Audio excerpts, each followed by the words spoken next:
kita mulai dulu yang pertama tentang kecerdasan buatan gitu Bapak Ibu ya, atau AI, karena Gemini itu merupakan bagian dari AI gitu ya. Nah, saya mengutip dari perkataannya Simon gitu ya. Kecerdasan buatan atau artificial intelligence dalam bahasa Inggrisnya gitu ya, merupakan kawasan penelitian aplikasi dan instruksi yang terkait dengan pemrograman komputer untuk melakukan sesuatu hal yang dalam pandangan manusia itu cerdas.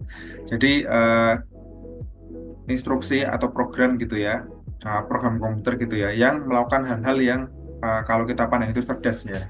Nah, itu AI namanya, Bu.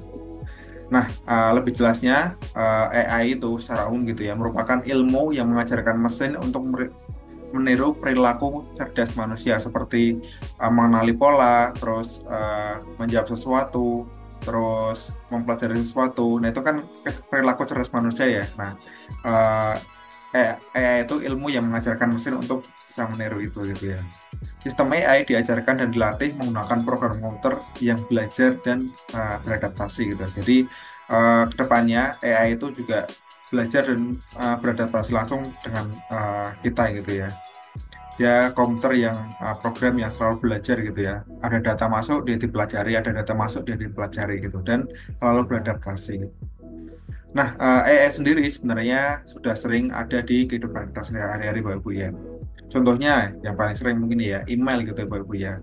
Gmail menggunakan kecerdasan buatan untuk menyaring spam gitu ya, mendeteksi upaya phishing dan merekomendasikan balasan cerdas. Machine learning membantu mengorganisir email dan mengidentifikasi pesan prioritas. Nah, ini Bapak Ibu ya, mungkin yang sering menggunakan email gitu ya. Nah, di Gmail itu atau produknya Google ya, Google Email itu juga menggunakan kecerdasan buatan Bapak Ibu ya, buatan untuk bisa menyaring spam gitu ya. Mungkin Bapak Ibu di sini uh, udah sering menggunakan Gmail, nanti kan kelihatan tuh ada namanya satu folder spam gitu ya. Nah, itu proses penyaringannya itu juga menggunakan AI Bapak Ibu ya. Ada machine learningnya gitu ya. Apabila pesan yang dikirim Moray ini berulang kali, itu diidentifikasi oleh machine learning berupa spam gitu ya, nanti dimasukkan ke dalam folder. Nah, itu juga maksudnya AI juga Bu Ibu ya. Jadi dia mempelajari sesuatu lalu dia mengambil tindakan atas itu. Nah, itu ya yang pertama email. Terus YouTube juga menggunakan AI Bu Ibu ya. Itu di YouTube seperti video, subtitle, ringkasan itu dibuat otomatis menggunakan pemrograman bahasa alami atau NLP gitu ya. Video rekomendasi didapatkan melalui model machine learning. Nah, mungkin Bapak Ibu di sini kalau for page-nya YouTube gitu ya, atau YouTube-nya beranda Bapak Ibu ya gitu ya, itu dia menggunakan algoritma gitu ya untuk mempelajari habit Bapak Ibu ya. Itu termasuk kecerdasan buatan Bapak Ibu atau AI juga. Jadi Bapak Ibu saya menonton apa nih pada akun ini gitu ya. Atau Bapak Ibu sering melihat apa. Nah, nanti dia dipelajari nih. Terus kalau udah tahu polanya Bapak Ibu sering menonton kesukaan videonya seperti apa, nanti dia akan merekomendasikan di beranda. Nah, di berandanya itu ada AI-nya gitu ya, yang mempelajari habit Bapak Ibu, terus mempelajari tentang tontonan Bapak Ibu semua. Nah, kalau udah ada, dia akan merekomendasikan yang sejenis gitu. Nah, itu merupakan AI juga Bapak Ibu ya, yang sering digunakan di kehidupan sehari-hari gitu ya. Nah, ini merupakan satu disclaimer dari Google gitu ya. AI tidak akan pernah bisa menggantikan keahlian, pengetahuan, atau kreativitas seorang pendidik. Namun, AI dapat menjadi alat yang berguna untuk meningkatkan dan memperkaya pengalaman belajar mengajar. Nah, tadi kan sudah disebutkan Bapak Ibu ya, seolah-olah AI itu canggih banget, terus AI itu akan menggantikan manusia gitu ya. Nah, dari Google sendiri dalam eh, panduan Google for Education gitu ya, dia itu berpendapat ya pihak Google-nya itu Bapak Ibu ya, bahwa AI itu tidak bisa menggantikan Bapak Ibu ya keahlian, pengetahuan dan kreativitas seorang pendidik gitu ya. Namun AI itu bisa digunakan untuk membuat sesuatu yang berguna Bapak Ibu ya. Misal membuat modul ajar, membuat RPP, atau pada malam hari ini membuat sebuah presentasi gitu ya. Jadi tidak perlu takut dengan adanya AI gitu Bapak Ibu ya. Kita harusnya menyambut AI ini dengan optimis gitu ya. AI ini bisa membuat kita sebagai pendidik lebih produktif lagi, lebih bisa untuk yang meningkatkan pembelajaran kita gitu ya. Jadi jangan pesimistik dengan sebuah AI gitu ya, tapi kita harus optimis kita bisa memanfaatkannya untuk kebaikan kita gitu ya. Oke, itu Bapak Ibu. Terus kita mulai masuk ke materi kita yaitu Gemini AI gitu Pak Ibu ya. Nah, Gemini AI merupakan platform kecerdasan buatan yang dikembangkan untuk membantu perusahaan mengoptimalkan operasi mereka melalui analisis data dan otomatisasi proses bisnis yang lebih baik. Menggunakan teknik pembelajaran mesin dan algoritma canggih, Gemini AI dapat memproses menganalisis data dalam jumlah besar dengan cepat dan akurat. Mengadopsi teknologi adalah langkah penting bagi perusahaan yang ingin terus berkembang dan sukses di era digital ini. Nah, ini pengertian secara uh, lebih jelasnya Ibu ya. Tapi kalau lebih ringannya atau lebih mudah dipahaminya, Gemini itu merupakan sebuah alat untuk membantu meningkatkan kreativitas dan produktivitas kita gitu ya. Wah, Ibu bisa mengobrol untuk memulai menulis, merencanakan, belajar, dan banyak hal lagi dengan Google AI atau Gemini ini, Ibu. Jadi singkatnya, Gemini itu merupakan sebuah alat untuk meningkatkan produktivitas dan kreativitas Ibu ya. Ibu di sini bisa melakukan banyak hal seperti menulis, merencanakan, belajar, dan lainnya gitu ya. Nah, ini Ibu ya tentang Gemini AI. Intinya Gemini AI itu mungkin kalau Ibu pernah mencoba ChatGPT itu kan bentuknya chatbot gitu ya, Ibu ngechat sesuatu lalu dia menjawab. Nah, Gemini itu mirip mirip dengan itu ya, tapi ada beberapa hal yang membedakan gitu ya. Antara Gemini dan ChatGPT itu ada plus minusnya sendiri ya. Kalau Gemini itu dia ada referensinya gitu ya. Jadi kalau kita mengetikkan sesuatu, dia itu kalimatnya itu bisa tahu itu diambil dari mana gitu ya. Nah, yang tidak ada di ChatGPT gitu ya. Nah, beberapa keunggulan. Tapi kalau ditelisik lagi ada plus minusnya juga Bu, Gemini dan ChatGPT. Nah, kalau Ibu udah pernah mencoba ChatGPT, mencoba Gemini itu tidak akan terlalu berbeda jauh gitu ya. Fungsinya itu sebenarnya sama gitu ya. Nah, itu tentang Gemini Ibu ya. Nanti kita akan coba lihat tampilannya, terus akan kita coba lihat bagaimana cara aksesnya gitu ya. Nah, kita coba lihat lagi Ibu beberapa fitur-fitur yang dimiliki oleh Gemini AI. Nah, yang pertama ini Ibu ya. Ini yang membedakan antara Gemini dengan ChatGPT ya. Yang pertama yaitu tampilkan draft. Nah, di sini ya seperti contohnya ini ya. Jadi, kalau misal Ibu di sini membuat sesuatu gitu ya, ChatGPT, Gemini itu dia menampilkan beberapa pilihan variasi gitu ya. Ada draft 1, draft 2, dan draft 3 gitu ya. Kalau di ChatGPT kan dia menampilkan satu biasanya ya, satu aja gitu ya hasilnya. Nah, kalau di Gemini itu dia ada beberapa pilihan. Jadi bisa ditentukan nanti ini mau pakai draft 1, 2, dan 2 atau draft 3 gitu ya. Nah, saat menggunakan Gemini, Anda akan seringkali diberikan pilihan beberapa draft respon yang berbeda, sehingga Anda dapat memilih versi terbaik untuk Anda gitu ya. Pilih tampilan draft dan pilih mana yang paling cocok untuk Anda gitu. Nah, ini Bapak Ibu ya. Bedanya dengan ChatGPT yang pertama ini ada pilihan draftnya gitu ya. Ada draft 1, draft 2, dan 3. Misal kurang cocok lagi ya ditulis ulang lagi gitu ya. Terus selanjutnya ada pin percakapan gitu ya. Nah, kalau ini fitur ini sebenarnya di ChatGPT maupun di Gemini itu juga ada Bapak Ibu ya, pin percakapan gitu ya. Jadi misal Bapak Ibu membuat sesuatu gitu ya. Habis itu takut kalau kita membuat percakapan baru lagi dia akan tenggelam. Nah, bisa disematkan Bapak Ibu ya, diklik 3 lalu sematkan itu bisa Bapak Ibu. Pin percakapan, ide-ide terbaik membutuhkan waktu gitu ya. Terkadang berjam-jam atau bahkan beberapa hari untuk diciptakan.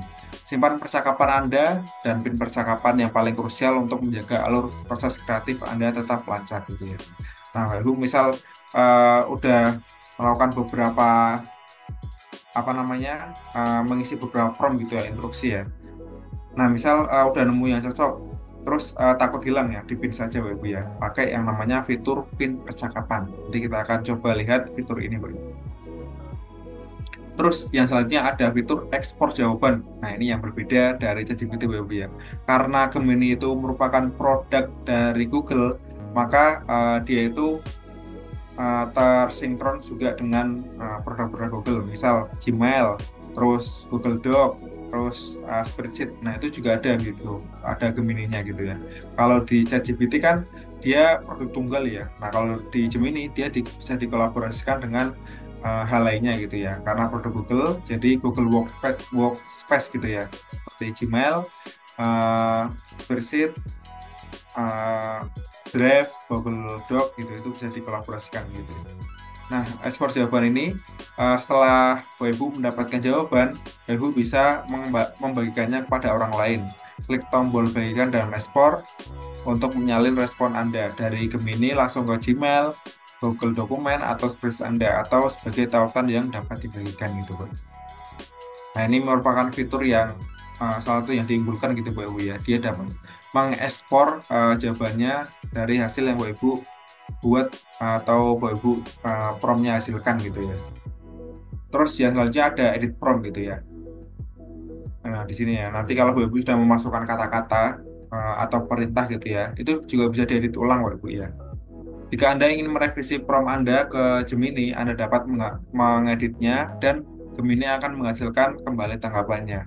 Di sebelah kiri kanan ketuk edit text atau gambarnya biasanya itu sebuah pensil gitu ya. Edit instruksi dan ketuk perbarui gitu Bapak Ibu. Nah, tadi kita menyinggung udah prompt. Prompt itu apa sih, Mas? Nah, prompt itu merupakan instruksi yang Bapak Ibu tulis untuk berinteraksi dengan chatbot gitu ya. Chatbot gitu ya. Prompt yang dipikirkan dengan matang menghasilkan hasil yang lebih baik gitu ya. Nah, kalau Bapak Ibu membuat prompt, alangkah lebih baiknya Bapak Ibu membuat sesuai dengan kaidah-kaidahnya gitu ya. Karena semakin prompt-nya itu baik atau efektif gitu ya, hasilnya juga akan semakin baik gitu ya. Kalau prompt yang Bapak Ibu tulis sembarangan, hasilnya biasanya tidak akan terlalu baik gitu ya. Ada beberapa hal yang biasanya itu tidak sesuai dengan apa yang Bapak Ibu mau gitu. Nah, ini saya ada beberapa komponen prompt. Nah, kalau Bapak Ibu mungkin pernah mengikuti acara kayak pelatihan Gemini, prompt-prompt ini yang mungkin Bapak Ibu sering lihat ya, prompt yang jenisnya 5 ini ya. Ada namanya persona, tugas, format, konteks, dan contoh. Ini yang sering Bapak Ibu lihat mungkin ya, kalau Bapak Ibu ikut pelatihan gitu ya. Yang pertama persona atau peran gitu ya. Tentukan peran yang Anda inginkan untuk chatbot Anda sesuai dengan tulis tugas Anda gitu ya. Misal, Bapak Ibu perannya seorang guru gitu ya. Tinggal tuliskan aja Gemini, Anda posisikan sebagai guru IPA kelas 7 yang fokusnya pada pendidikan kontekstual gitu ya. Terus kalau sudah dituliskan itu, koma atau titik gitu ya, lanjutkan menjelaskan detail bantuan atau tugas yang dibutuhkan gitu ya.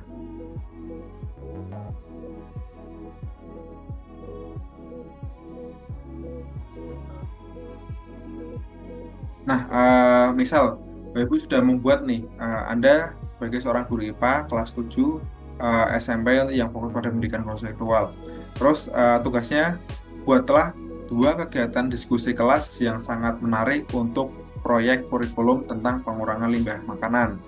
Nah, ini ya tugasnya ya, setelah Bapak Ibu memberikan sebuah peran ke Gemini, Bapak Ibu berikanlah tugas apa yang harus dilakukan. Terus format gitu ya, bagaimana Anda ingin respon ditampilkan. Buat format dalam struktur jelas dalam tabel. Nah, biasanya kalau Bapak Ibu tidak memberikan suatu format tertentu, dia hasilnya itu akan berupa paragraf atau berupa list-list gitu ya. Nah, kalau Bapak Ibu di sini sudah memberikan tugas dan diberi perintah formatnya itu berupa tabel, nanti hasil yang dihasilkan itu biasanya berupa tabel juga Bapak Ibu ya, mengikuti format yang sudah Bapak Ibu berikan gitu ya. Jadi setelah Bapak Ibu memberikan sebuah peran atau dia harus berlaku sebagai apa, terus memberikan tugas atau hal yang harus dilakukan, terus langkah selanjutnya Bapak Ibu memberikan format atau hasil dari apa yang sudah mereka kerjakan gitu ya. Terus di sini kalau udah Bapak Ibu perlukan batasan gitu ya. Bantu model memahami batasan dan konteks prompt Anda gitu ya. Proyek ini akan ditujukan untuk kelas 8 di sekolah menengah di Jakarta, Indonesia. Para siswa sangat termotivasi dengan contoh kontekstual gitu ya. Nah, ini merupakan sebuah hal yang membatasi gitu ya. Jadi, Bapak Ibu memberikan batasan atau memberikan perintah lebih lanjut berupa tugas yang berupa diskusi ini. diberikan banyak contoh-contoh yang kontekstual gitu ya Bapak Ibu ya. Nah, ini tidak terlalu, kalau ini contoh, ini tuh prompt yang tidak harus Bapak Ibu masukkan gitu ya. Bapak Ibu bisa masukkan cuma satu, dua, tiga, empat saja itu bisa tanpa yang kelima ini. Yang kelima ini contoh gitu ya. Misal berikan topik diskusi yang relevan dengan isu yang sedang hangat, misalnya kurangnya jumlah pohon di Jakarta. Nah, kalau Bapak Ibu membuat prompt seenggaknya yang seperti ini gitu ya, hasilnya itu efektif juga atau baik juga Bapak Ibu ya. Nah, misal Bapak Ibu bisa coba nih. Bapak Ibu pergi ke Gemini, habis itu tuliskan promptnya, tuliskan eh, sebagai apa, terus tugasnya apa, formatnya apa, konteksnya atau hal yang dibahas itu apa, terus contohnya. Nah ini jenis prompt yang pertama Ibu ya, prompt yang lengkap gitu ya. Nah selain ini Ibu ya, ternyata prompt itu ada beragam jenisnya yang lainnya gitu ya.